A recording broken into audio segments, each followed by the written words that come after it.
Good morning to all. Live IPO के YouTube channel में आप लोगों का स्वागत है।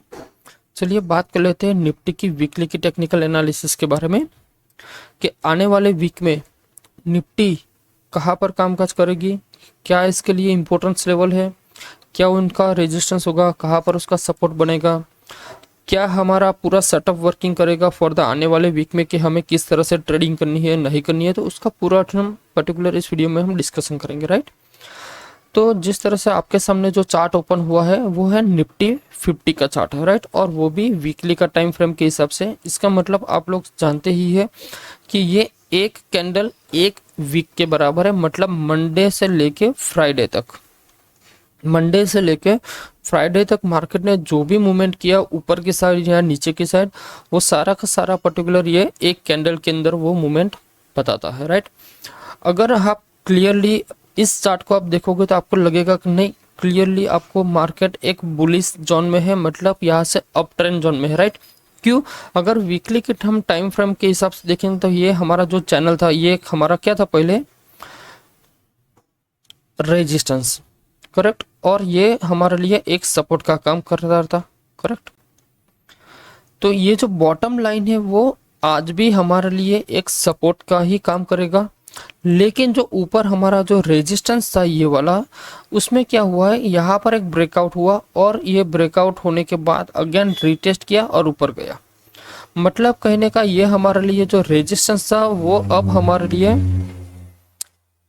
सपोर्ट का काम करता है। राइट, तो इसने एक बार ऑलरेडी सपोर्ट को भी टेस्ट कर लिया है, तो अब हम इसको रेजिस्टेंस माउंट नहीं करेंगे, हम इसको कहेंगे ये हमारा सपोर्ट है, करेक्ट।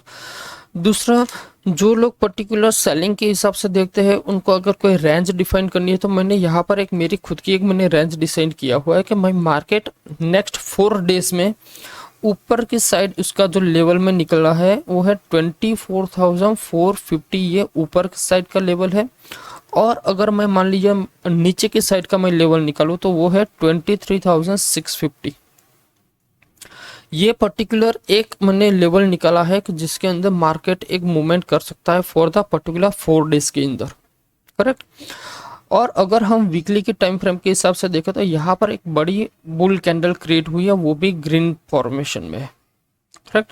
तो हमें वीकली के टाइम फ्रेम के हिसाब से हम देखेंगे तो हम पर्टिकुलर पॉजिटिव है। राइट, क्या है? पॉजिटिव, मतलब मार्केट यहाँ से ऊपर की साइड जा सकता है, ठीक है, क्योंकि ऊपर की साइड अब निफ्टी के लिए कोई रेजिस्टेंस नहीं है, क्योंकि वो ऑल टाइम हाई के ऊपर है, 24,000 के ऊपर भी क्लोजिंग कर दिया है, सस्टेन भी किया है। राइट, लेकिन अगर हम पर्टिकुलर इसी निफ्टी को अगर हम डेली के टाइम फ्रेम पर अगर हम वॉच करेंगे ना, तो हमें पता चलेगा कि इसमें थोड़ा सा दिक्कत भरा सिचुएशन हो सकता है।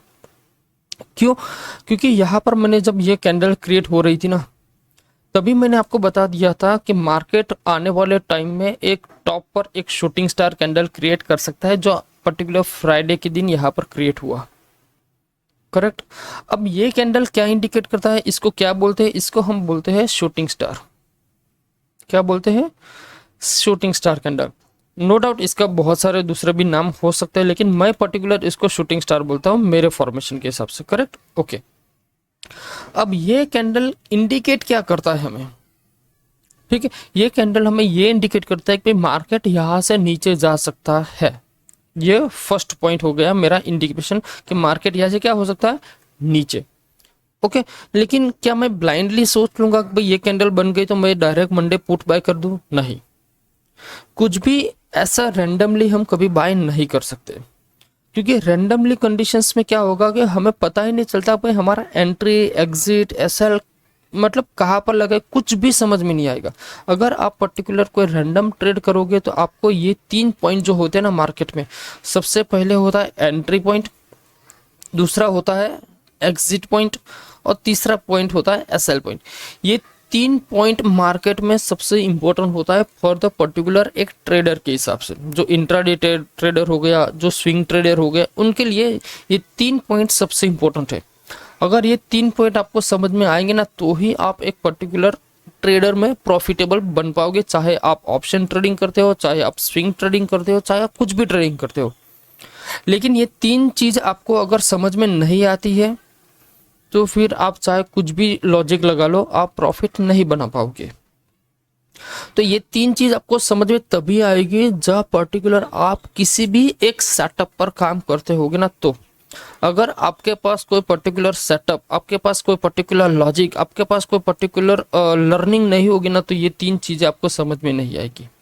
जो लोग पर्टिकुलर टिप्स, जो लोग पर्टिकुलर एक किसी और के ऊपर डिपेंडेबल ट्रेडिंग करते हैं ना, उनको ये चीज़ समझ में नहीं आएगी कि ये एग्जिट क्यों हो रहा है, ये एसएल क्यों लग रहा है, इतना यहाँ पर टारगेट क्यों मिल रहा है, ये हमें पता नहीं चलता है। क्यों? क्योंकि हमने एक रैंडम ट्रेड लिया है।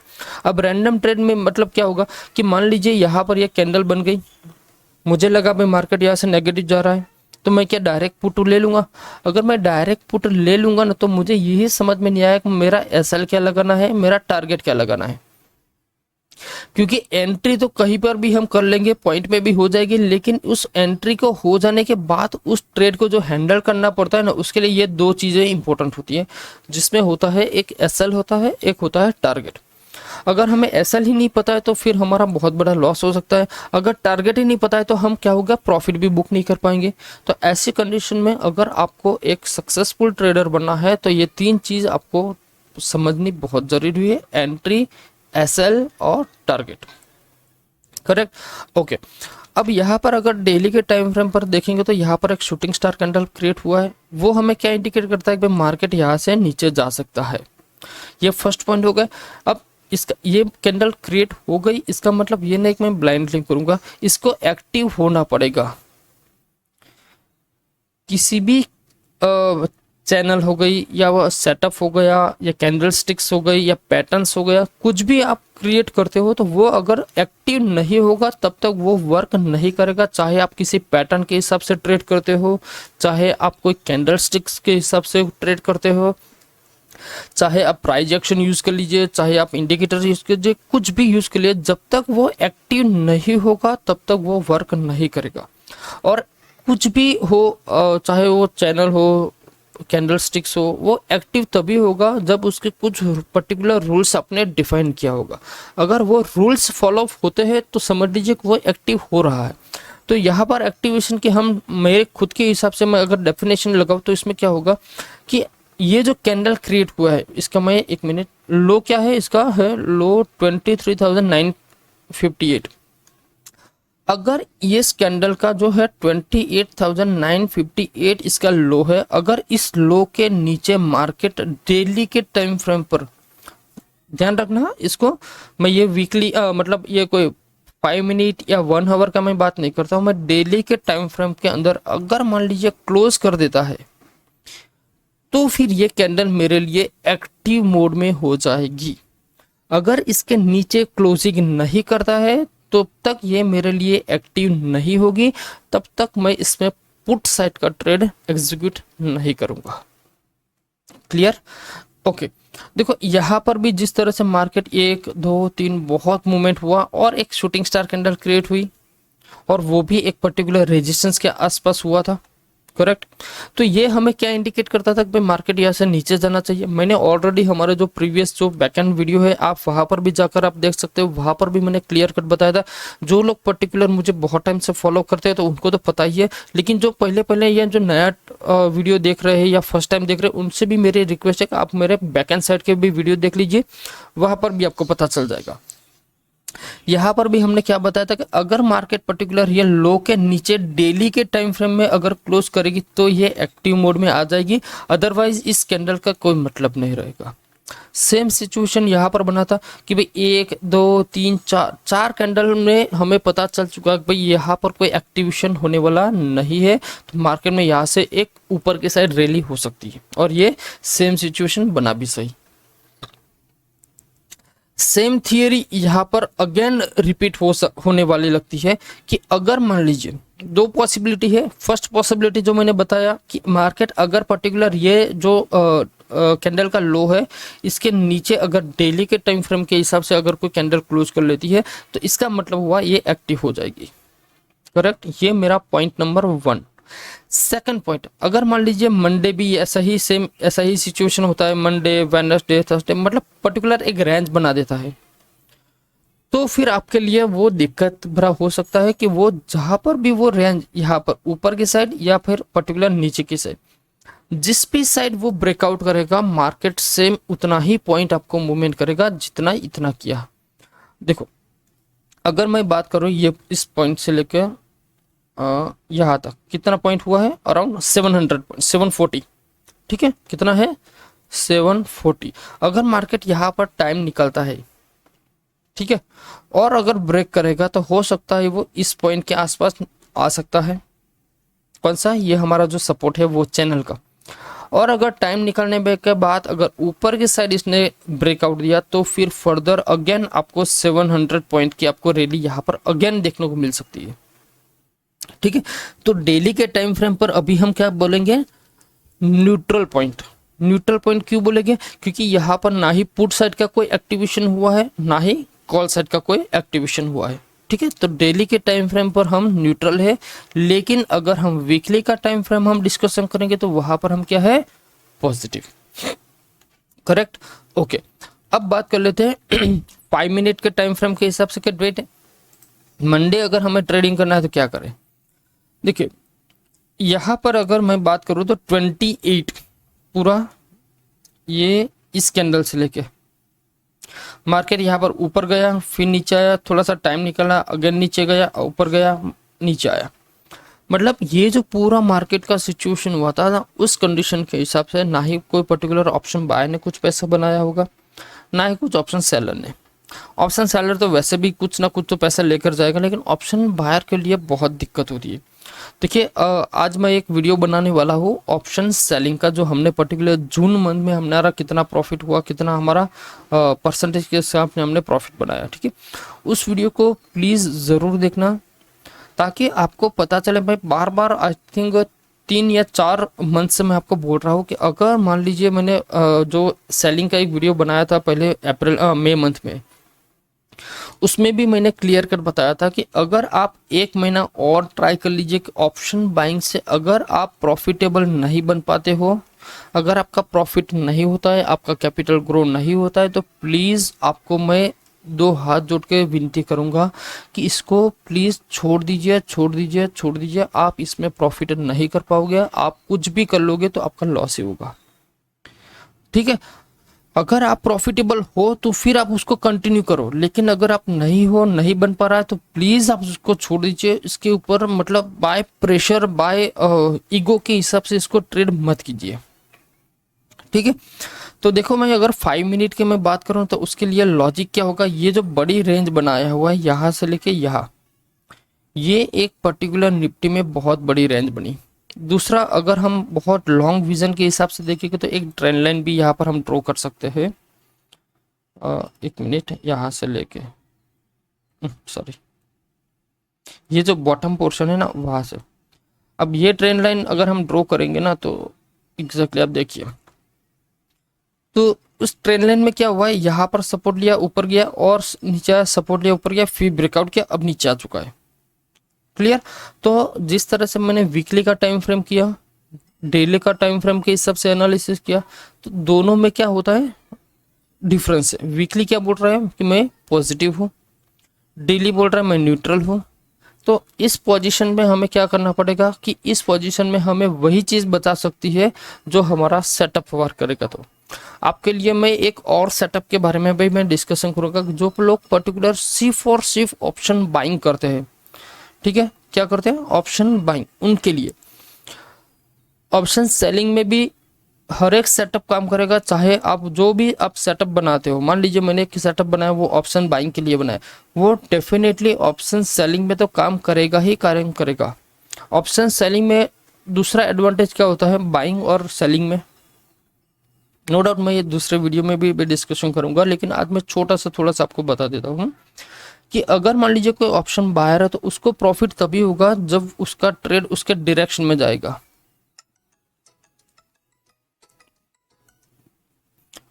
बाइंग में क्या होता है कि अगर मान लीजिए आपका ट्रेड आपके डायरेक्शन में जाता है तो ही आप प्रॉफिट कमा पाओगे, अगर आपके डायरेक्शन में नहीं जाता है तो फिर आप यहाँ पर लॉस लेना ही पड़ेगा, उससे और कोई दूसरा ऑप्शंस नहीं है। जबकि ऑप्शन सेलिंग में क्या होता है कि डायरेक्शन का तो बेनिफिट मिलता ही मिलता है जो पर्टिकुलर ऑप्शन बाइंग को मिलता है, लेकिन इसके अलावा एक और हमें बेनिफिट मिलता है नॉन डायरेक्शन का।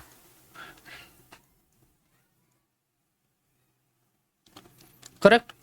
अब ये क्या होता है कि मान लीजिए मैंने ट्रेड लिया, यहां से मुझे लगा कि भाई मार्केट यहां से नीचे जाने वाला है, तो ये डायरेक्शन हो गया। और अगर मान लीजिए मैं अगर ऑप्शन बायर हूं तो क्या करूंगा, यहां पर पुट बाय करूंगा, लेकिन मार्केट मेरे डायरेक्शन में गया ही नहीं, वो ऊपर गया, तो इस कंडीशन में ऑप्शन बायर को लॉस लेना ही पड़ेगा, उसके पास और कोई ऑप्शन नहीं है। सेम सिचुएशन अगर मैं सेलर की बात करूँ, अगर सेलर होगा तो वो क्या करेगा, भाई मार्केट यहाँ से नीचे जाने वाला है, ओके, तो क्या करेगा, वो कॉल को यहाँ पर शॉर्ट करेगा। अब यहाँ पर शॉर्ट कर दिया, मार्केट ऊपर जा रहा है, मतलब वो भी डायरेक्शन के अगेंस्ट है, तो यहाँ पर सेलर को भी लॉस होगा।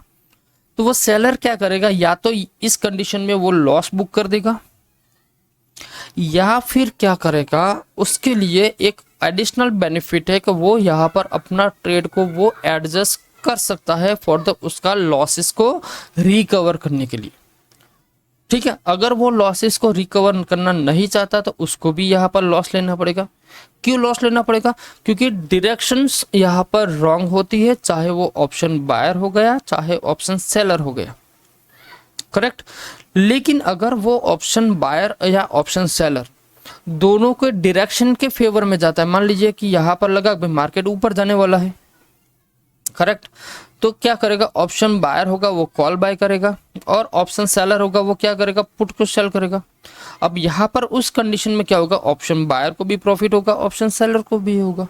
लेकिन अगर मान लीजिए मार्केट ऐसा हो गया ना, तो उस कंडीशन में क्या होगा, मुझे लगा कि मार्केट यहाँ से ऊपर जाने वाला है, तो मैं क्या करूंगा, कॉल बाय करूंगा, तो और क्या होगा, ऑप्शन सेलर होगा वो क्या करेगा, पुट को सेल कर देगा। लेकिन मार्केट तो यहाँ से ऊपर गया ही नहीं, डायरेक्शन तो यहाँ पर भी गलत, यहाँ पर भी गलत, करेक्ट। तो जो ऑप्शन बायर होगा उसको डेफिनेटली यहाँ पर लॉस लेना पड़ेगा, जबकि ऑप्शन सेलर होगा वो क्या करेगा, वो यहाँ पर जो टाइम निकला है ना, वो मतलब नॉन डायरेक्शन हो गया, यहाँ पर कोई डायरेक्शंस नहीं है, तो उसका वो बेनिफिट ले सकता है। करेक्ट। तो ये एक मेजर डिफरेंस होता है ऑप्शन बायर और ऑप्शन सेलर में। अब बात कर लेते हैं, मैं इस ट्रेंड लाइन को पहले यहाँ से निकाल देता हूँ कि इसमें हम मंडे के दिन ट्रेड किस तरह से करें, कहाँ पर करें। क्लियर। देखो यहाँ पर निफ्टी में क्या हुआ है, अभी भी 24,000 के आसपास खड़ा हुआ है। अगर वो 24,000, मैंने एक लेवल आपको बताया था 23,958, ये जहां पर भी आता है, मान लीजिए ये यहाँ पर कहीं पर भी आता होगा, ठीक है, तो ये मेरे लिए एक इम्पोर्टेंट सपोर्ट का काम करेगा। जो एक डेली का जो शूटिंग स्टार कैंडल बना है ना, इसका ये लो इंडिकेट करता है, करेक्ट। तो ये जो लो इंडिकेट करता है ना, तो ये मेरे लिए एक सपोर्ट का काम करेगा। हाँ, डेफिनेटली इसके नीचे जाएगा तो मैं ट्रेड कर सकता हूँ पुट के साइड, ठीक है। मैं पर्टिकुलर ऑप्शन सेलर हूँ, मैं ऑप्शन बायर नहीं हूँ, तो मैं क्या करूँगा, मैं डायरेक्शन एंड नॉन डायरेक्शन दोनों का बेनिफिट लेना चाहूँगा। कि अगर मान लीजिए यहाँ से मार्केट नीचे ब्रेकआउट करता है, तो जो लोग ऑप्शन बायर होगा तो वो क्या करेगा, यहाँ पर पुट को बाय करेगा। लेकिन मैं क्या करूँगा, यहाँ पर पुट को बाय नहीं करूँगा, जबकि मैं कॉल को सेल कर दूंगा। ठीक है, मुझे लगे कि मार्केट यहाँ पर ब्रेकआउट करेगा तो मैं क्या करूँगा, 24,100 या फिर पर्टिकुलर 24,000 का कॉल ऑप्शन को मैं यहाँ पर शॉर्ट कर दूंगा। अगर बाई चांस मार्केट इस डायरेक्शन के नीचे चले जाएगा तो डेफिनेटली मुझे तो प्रॉफिट होगा ही होगा।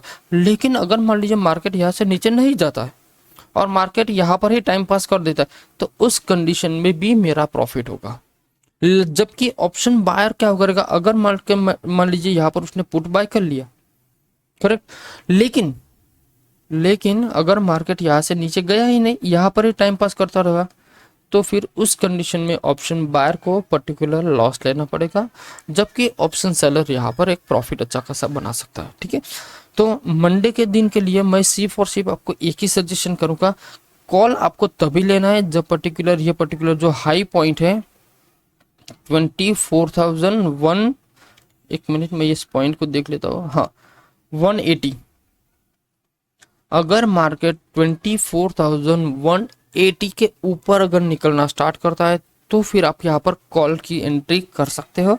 अगर आपको ये ट्रेड बहुत लंबा लगता है तो उस कंडीशंस के अंदर आपको क्या करना है, यहाँ पर आप एक ट्रेंड लाइन ड्रॉ कर लीजिए इस पॉइंट से लेके ये पॉइंट, ठीक है। अब ये जो ट्रेंड लाइन इंडिकेट मैंने किया है, तो ये ट्रेंड लाइन जब ब्रेक कर सकती है तब आप कॉल में एंट्री कर सकते हो। पुट के लिए भी मैं आपको बता दूं कि यहाँ पर अगर मान लीजिए मैं इस कंडीशन के आसपास एक मिनट, मैं यहाँ पर एक ड्रॉ कर देता हूँ, हाँ ये वाली, और हाँ ये जो पर्टिकुलर रीजन है 23,950, हाँ ये जो बड़ी मूवमेंट आई है ना, अगर मार्केट इसके नीचे निकलता है तो मैं इंटरेस्टेड हूँ फॉर द पर्टिकुलर पुट के साथ।